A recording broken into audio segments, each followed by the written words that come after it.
ဆိုလိုက်ပါဦး ပြင်ကဘာမှမတွေ့နိုင်နဲ့နေတဲ့ချေ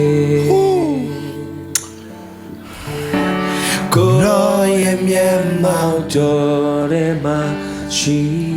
တယ် အပြင်မှာတော့ရှုပ်ရှက်ခတ်တာပဲအတန်နေဘလောင်နေ ပြင်ကဘာမှမရနိုင်နဲ့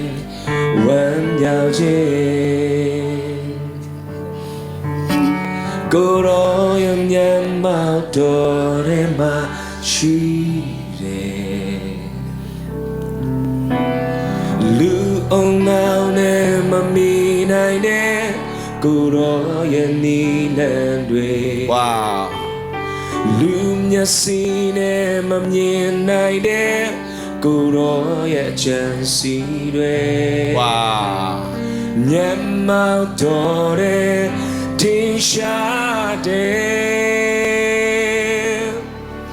ဘယ်အခါမှမဖြစ်နိုင်မဲ့အရာတွေဘယ်အခါမှမလုံးနိုင်မဲ့အရာတွေကိုရောရဲ့မျက်မှောက်တော်တဲ့မှာအလွယ်တကူဖြစ်တည်နေဘယ်သူမှမတန်နိုင်တဲ့အရာတွေဘယ်သူမှမလုံးနိုင်တဲ့အရာတွေကိုရောရဲ့မျက်မှောက်တော်တဲ့မှာအရာရာပြည့်စုံနေမျက်မှောက်တော်တဲ့ လက်ခုပ်တီးပြန်